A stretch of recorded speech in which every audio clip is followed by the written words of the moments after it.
Assalamualaikum warahmatullahi wabarakatuh. Saya Prisilia Dwi Cayani, NIM 0104193171,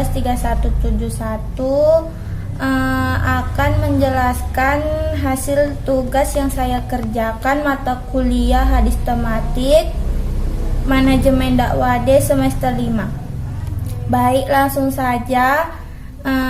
Di sini ada tiga soal. Yang pertama itu, kumpulkan hadis yang lapas hadis yang sama dari perawi yang berbeda yang terdapat di www.lidua.com. Nah, di sini hadis pertama yaitu Akhbarona Ubaidu Dubnu Waki ibni Nil Jarrohi Ahu Sufayana Nabni Waki ikola hadasana Abi an Ikrimati bni Amari an Ishaqo bni Abdillah ni Abi Tolahati an Anasi bni Maliki kola Ja'at Umma Sulaimi ilan Nabi sallallahu alaihi wasallam. Faqalat ya Rasulullahi la alamni kalimati ad'u bihina fi sholati qala sabahillah asra wahdihi asra wa kabihi asrosa wa salihi haha jataki yakuna amnaam, yang artinya telah mengabarkan kepada kami Ubaid bin Wakil bin Al-Jarrah, saudara Sufyan bin Wakil. Dia berkata, Bapakku telah menceritakan kepada kami dari Krima bin Amar, dari Ishaq bin Abdullah bin Abu Tolaha, dari Anas bin Malik. Dia berkata, Ummu Sulaiman datang kepada Nabi Shallallahu Alaihi Wasallam lalu berkata, wahai Rasulullah Shallallahu Alaihi Wasallam, ajari aku beberapa kalimat yang digunakan untuk berdoa saat sholat. Mengucapkan subhanallah 10 kali, bertahmid, mengucapkan alhamdulillah 10 kali, dan bertakbir, mengucap Allahu Akbar 10 kali. Kemudian mintalah keperluan, maka Allah akan berkata, ya. Dari hadis riwayat Nasai nomor 1282. Selanjutnya itu hadis kedua dari Tirmizi nomor 443 yang berbunyi, Hadasana Ahmadu bin Muhammad bin Musa Ukhbarona Abdullah bin Mubaraki Akhrona Ikrimadnu Amari Hadasani Ishaqu nu ibnillah ibni Abi Tolahati an Anasi min Maliki ana Ummu Sulaimi khodat ala Nabi sallallahu alaihi wasallam faqalat alamni kalimati aquluhunna fi sholati faqala kabila asra wa bashila asra wah madihi hi asra suma salima siti yakulu na'am, yang artinya telah menceritakan kepada kami Ahmad bin Muhammad bin Musa, telah mengabarkan kepada kami Abdullah bin Mubarak, telah mengabarkan kepada kami Ibma Amar, telah menceritakan kepadaku Ishaq bin Abdullah bin Abu Tola, dari Anas bin Malik, bahwasanya Ummu Sulaiman berpagi-pagi menemui Nabi Shallallahu Alaihi Wasallam berkata, ajari saya beberapa kalimat yang saya ucapkan di dalam salatku. Maka beliau bersabda, bertakbirlah kepada Allah sebanyak 10 kali, bertasbihlah kepada Allah 10 kali, dan bertahmidlah mengucapkan Alhamdulillah 10 kali. Kemudian memohonlah kepada Allah apa yang kamu kehendaki. Niscaya Dia akan menjawab, ya, kabulkanlah permintaanmu. Selanjutnya itu soal nomor 2 ada kumpulkan semua hadis yang lapasnya hadisnya yang berbeda tapi maknanya sama, yang terdapat di www.li2.com. Jadi di sini saya mengambil dari hadis Sahih Ibnu Huzaimah yang berbunyi na Yaqubu bnu Ibnu Himada Dawraki wa Muhammad bin Hisham maqala sana Abu Bakri bin Ayasi sana Asimu wa qala Muhammadun an Asimu an Zikri bin Hubaisi an Abdillah ibni Mas'udi qala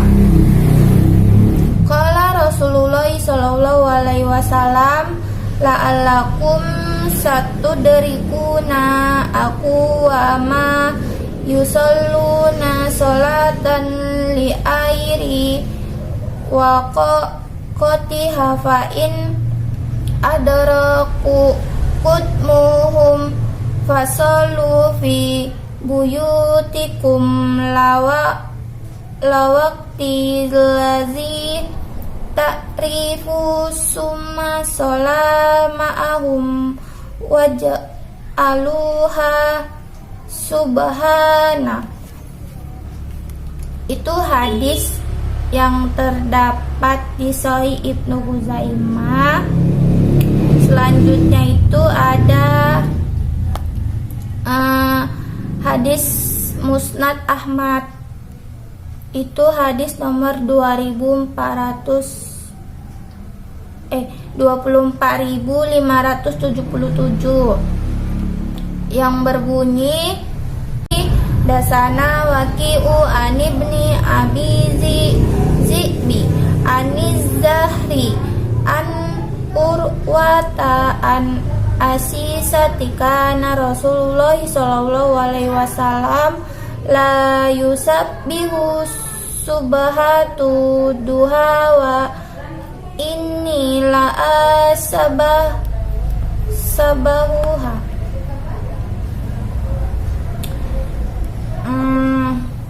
Selanjutnya soal yang nomor 3 itu uraikan semua hadis tentang hadis di atas. Kitab mana terdapat hadis, biografi sanad dan perawi hadis terdapat di www.li2.com. Nah, di sini saya akan menjelaskan tentang biografi tentang Imam An-Nasai. Imam An-Nasai nama lengkapnya beliau adalah Ahmad bin Su'aib bin Ali bin Sinan bin Bah bin Nidar dan diberi gelar dengan Abu Ar-Rahman An-Nasai. Beliau lahir pada tahun 2015 Hijriah di kota Nasa yang masih termasuk wilayah Khurasan. Kepada tempat kelahiran beliau inilah nama dinisabatkan. Di kota Nasa ini beliau tumbuh melalui masa kanak-kanaknya dan memulai aktivitas pendidikannya dengan menghafal Al-Quran dan menerima berbagai disiplin keilmuan dari guru-gurunya. Imam An-Nasai dikenal sebagai ulama hadis yang sangat diteliti terhadap hadis dan para perawi. Ini terbukti dalam menetapkan kriteria sebuah hadis yang dapat diterima atau ditolak sangat tinggi. Begitu juga halnya dengan penerapan kriteria seorang rawi mengenai sikoh atau tidaknya. Dalam hal ini, Al-Hafiz Abu Ali memberikan komentar bahwa persyaratan yang dibuat oleh Imam An-Nasai bagi para perawi hadis jauh lebih ketat jika dibandingkan dengan persyaratan yang dibuat oleh Imam Muslim. Al-Hakim dan Al-Khatib diberi komentar dan kurang lebih sama dengan Al-Hafiz Abu Ali, sehingga ulama Maghrib lebih mengutamakan Sunan An-Nasai daripada hadis Bukhari. Selanjutnya itu ada biografi tentang Imam Tirmizi. Nama lengkapnya itu At-Tirmizi ialah Abu Isa Muhammad bin Isa bin Taurah bin Musa bin Al-Dakhak Al-Sulami Al-Darir Al-Bukhil Al-Tirmizi. Namun ia lebih populer dengan sebutan At-Tirmizi. Dalam karyanya Al-Jami As-Sahih, ia sering menggunakan julukan Abu Isa untuk menyebutkan dirinya sendiri. Sebagai ulama tidak menyukai bila nama Abu Isa dipakai oleh Al-Tirmizi karena Rasulullah SAW bersabda, sesungguhnya Isa tidak memiliki ayah. Selain sebagai ulama hadis terkemuka, Al-Tirmizi juga dikenal sebagai ulama fikih yang luas pandangannya serta ulama sebagai ulama yang produktif. Hal itu dicerminkan dari banyaknya karya seperti kitab Al-Jami As-Sahih atau dikenal dengan Sunan At-Tirmizi, Al-Ilal yang terdapat di bagian akhir kitab Al-Jami, Al-Syama'il, Al-Muhammadiyah, Al-Asma wa Al-Kuna, Al-Ilal Al-Kabir, At-Tariq, Al-Asma Al-Sahabah dan kitab Al-Junu. Selanjutnya itu ada biografi Ibnu Huzaimah. Nama lengkapnya adalah Abu Bakar Muhammad bin Ishaq bin Huzaimah Al-Naisaburi. Lahir pada bulan Safar 223 Hijriah atau 838 Masehi di Naisabur, sebuah kota kecil yang pusatnya yang sekarang terletak di timur laut Iran. Konon, beliau sangat ingin untuk melawat menemui Ibnu Qutaibah guna mencari dan mempelajari hadis. Setelah itu, kemudian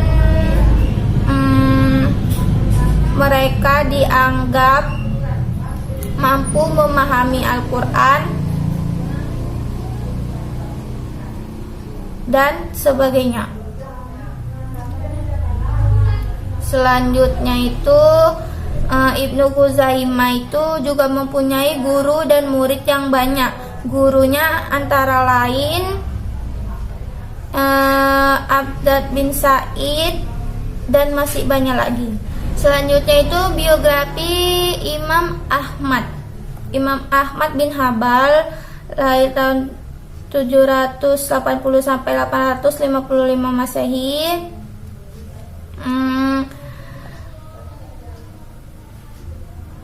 Beliau menulis kitab Al-Musnad Al-Kabir yang termasuk besar-besarnya kitab Musnad dan sebaik-baiknya karang beliau dan sebaik-baik penelitian hadis.